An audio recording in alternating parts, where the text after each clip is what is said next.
Assalamualaikum warahmatullahi wabarakatuh. Perkenalkan, nama saya Alfianisa Nurul Haq. Saya dari kelas L5 Manajemen S1 dengan nomor NPM 1012009. Saya di sini akan memenuhi tugas ujian tengah semester, yaitu semester 6.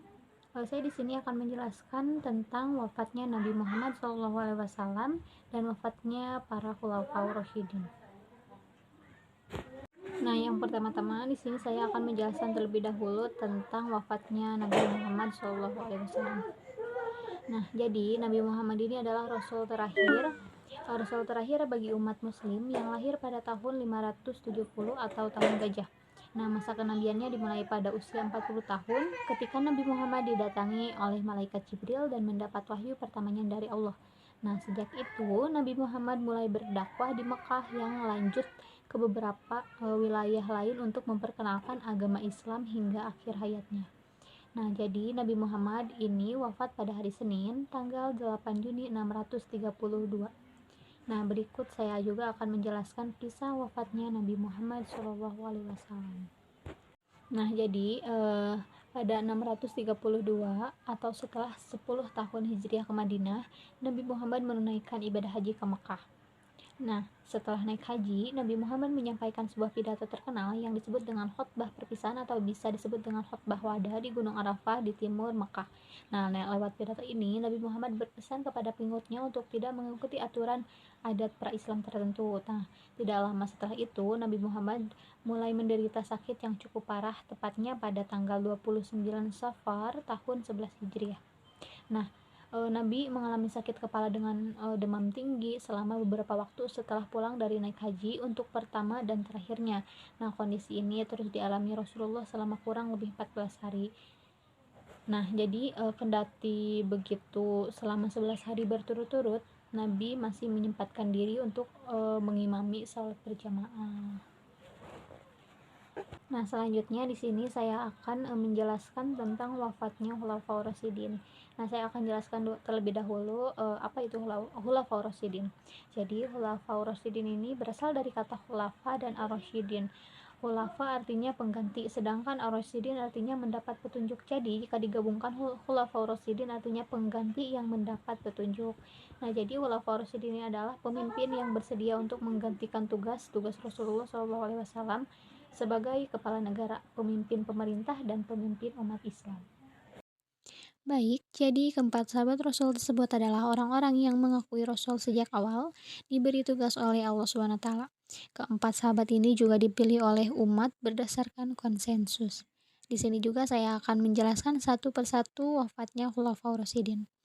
Khalifah yang pertama yaitu Abu Bakar. Beliau lahir tahun 573 Masehi, wafatnya Abu Bakar pada Senin malam 21 Jumadil Akhir tahun ke-13 Hijriah atau bertetapan dengan 22 Agustus 634 Masehi.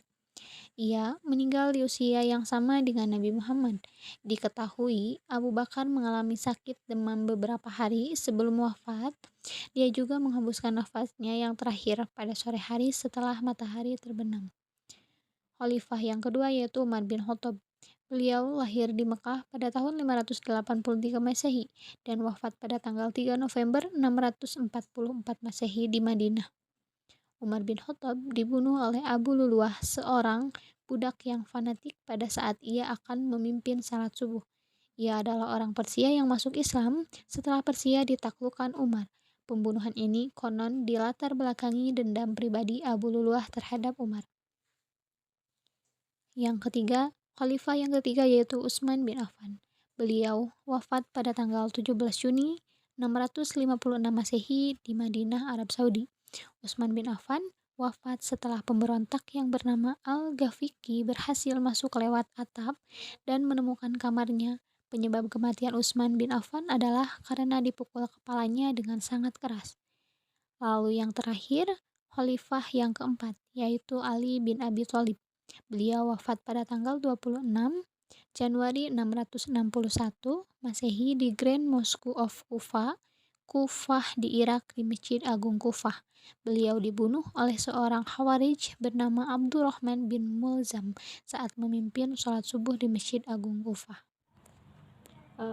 Baik, terima kasih. Mungkin segitu saja yang dapat saya sampaikan materi tentang wafatnya Nabi Muhammad SAW dan wafatnya para Khulafaur Rasyidin. Semoga materi yang saya sampaikan ini bisa menambah wawasan bagi yang menonton, dan mohon maaf saja bila saya ada salah-salah kata atau salah-salah penempatan tanggal, salah salah sebut tanggal dan lain-lainnya. Karena saya juga dalam tahap belajar, kita sama-sama belajar saja. Mungkin segitu saja penyampaian dari saya. Semoga tugas ini dapat memenuhi tugas ujian tengah semester 6. Mohon maaf bila ada kesalahan. Wassalamualaikum warahmatullahi wabarakatuh. Bye bye.